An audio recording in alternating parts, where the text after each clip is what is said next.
तो वर्टाइल nature of the carbon की बात करते हैं, तो वर्टाइल नेचर मतलब कार्बन से ऐसा बाकियों से क्या ऐसा ऐसा प्रॉपर्टी शो करता है जो बाकी सब नहीं शो करते हैं, ठीक ना। तो कार्बन के पास ऐसा क्या प्रॉपर्टीज होता है, ठीक ना, जो कार्बन शो करता है बाकी सब नहीं शो करते। पहला चीज है कैटेनेशन।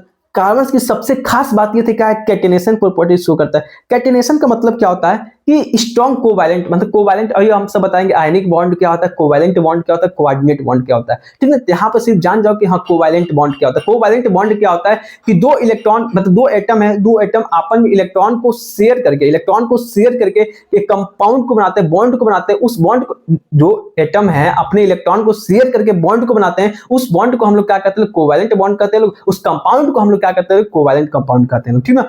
जो हमारा कार्बन होता है कैटेनेशन प्रॉपर्टीज शो करता है। The properties of carbon form the strong covalent bond with the other compound, other carbon atom. दूसरे कार्बन एटम के कंपेयर में जो कार्बन होता है, दूसरे एलिमेंट के कंपेयर में जो कार्बन होता है सबसे ज्यादा कहता है कोवैलेंट बॉन्ड को फॉर्म करने की क्षमता रखता है, ठीक ना। जिसकी वजह से creating the long chain branch structure and ring, जिसकी वजह से कार्बन जो होता है बहुत लंबा स्ट्रक्चर बना देता है, रिंग को भी बना देता है, जिसकी वजह से कंपाउंड भी होते हैं, मतलब carbon carbon carbon carbon carbon बहुत लंबा स्ट्रक्चर का हो जाएगा, जुड़ता जाएगा किसके, कार्बन के। बाकी एस कंपेयर टू कार्बन को छोड़ के बाकी कोई एलिमेंट की क्षमता नहीं है कि लंबा चेन बना दे अपने जैसे सिमिलर एलिमेंट का, लेकिन कार्बन ऐसा एलिमेंट है जो क्या करता है, बनाता है।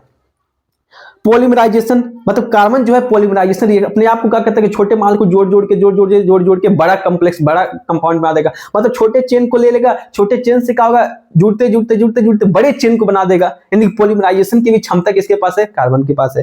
The process of very small molecules monomers combine to form the large molecule. एक छोटा जो मॉलिक्यूल्स लेते हैं उसे हम लोग क्या कहते हैं, मोनोमर्स कहते हैं। बहुत सारा बन जाता है कॉम्प्लेक्स, उस छोटे छोटे को जोड़ के बहुत सारा बड़ा चेन बना देते हैं, उसे हम लोग क्या कहते हैं, पॉलीमर्स कहते हैं लोग, ठीक है ना। आइसोमर क्या होता है, कोई भी कंपाउंड है उसका सेम का है केमिकल स्ट्रक्चर है, सेम नहीं, इसका केमिकल फार्मूला क्या है, सेम है, लेकिन इसका स्ट्रक्चर क्या है, डिफरेंट स्ट्रक्चर है। उससे हम लोग क्या कहते हैं, आइसोमरिज्म कहते हैं लोग, आइसोमर कहते हैं लोग। कार्बन जो होता है बहुत बढ़िया तरीके से शो करता है, मतलब उसका फार्मूला एक ही होता है लेकिन स्ट्रक्चर अलग अलग शो करता है।